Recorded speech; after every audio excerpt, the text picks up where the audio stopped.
Hi folks, hope you're having a great day. Today I'm working on the 3D printed mummy. It's a perfect model for practicing withered skin and dirty bandages.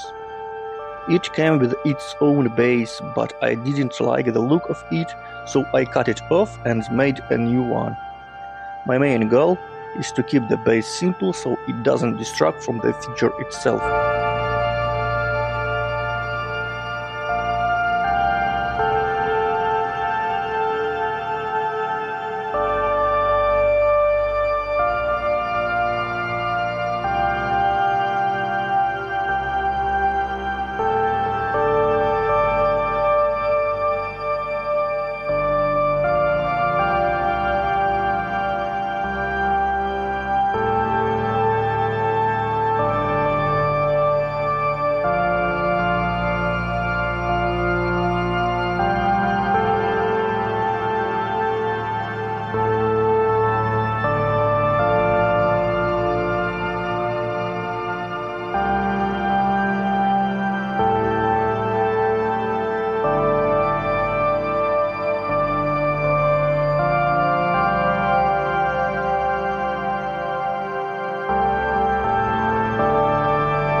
After degreasing and priming the model, I prepared the highlights using a drybrush technique with white paint. I focused on the raised areas, leaving the recesses dark. I used the same process in my previous video about zombie. You can find the link in the top right corner.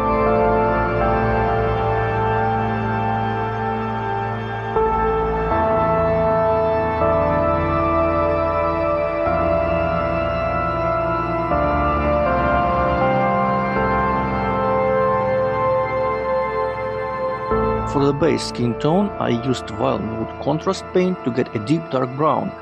Ancient Egyptian mummies often look black because of the oils and resins used in embellishment. Next, I dry brushed a medium brown, followed by a final subtle highlight with a flesh tone.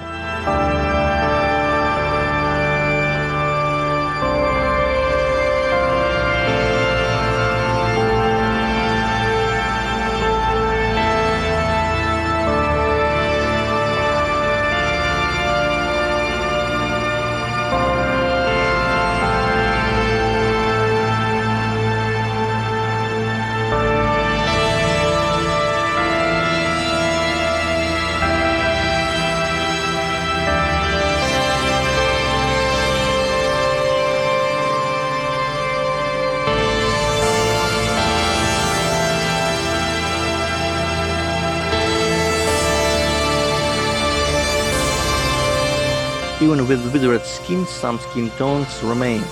Using a tiny brush, I highlighted the tendons and the bones. Against the dark brown base, the skin tones look like a natural part of the decay.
Next up, the bandages. This step is simple but very tedious because there are so many of them it actually took longer than all the previous steps combined.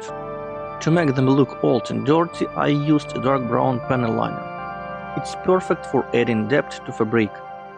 To finish them off, I did 2 quick dry brush layers, beige for a yellowed look and pale sand for the final highlights.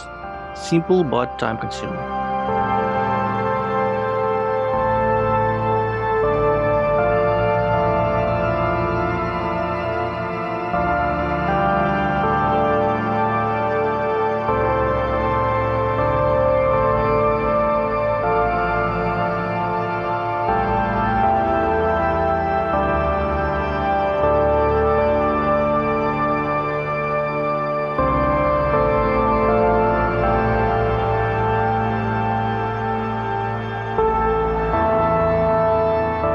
The figure has several wounds. Even though it's a dry mummy, I wanted to simulate oozing ichor to give it a more supernatural feel. I used Nurgle's rod, though it didn't quite my expectations here. I applied it to the wounds and stained the surrounding bandages, which added to the ancient grimy look.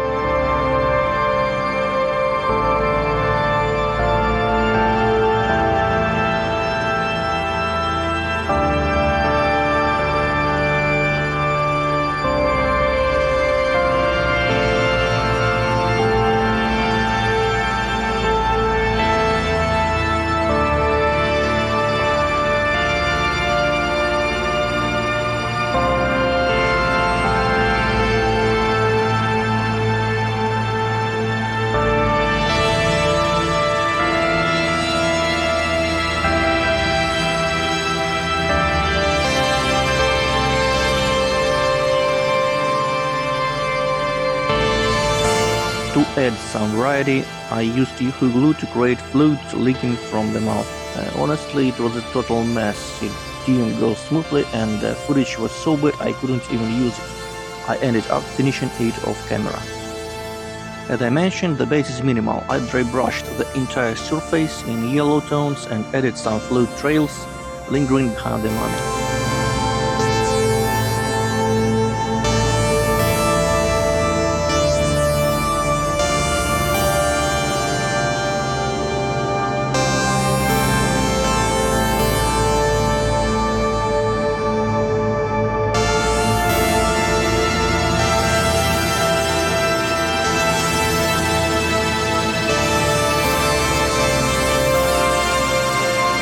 At first I thought I was done, but the figure looked a bit boring.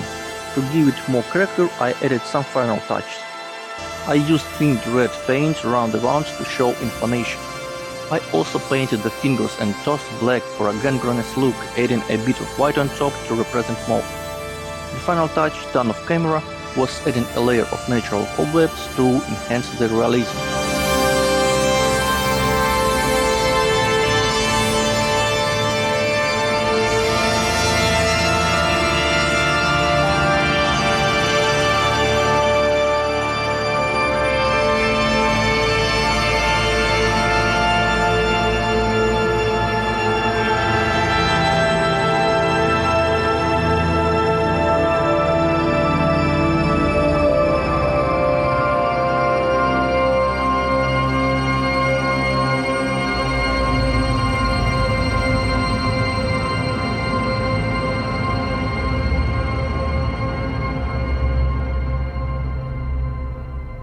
And here we are, the final result.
Thanks for watching, I hope you enjoyed this video, see you next time, take care.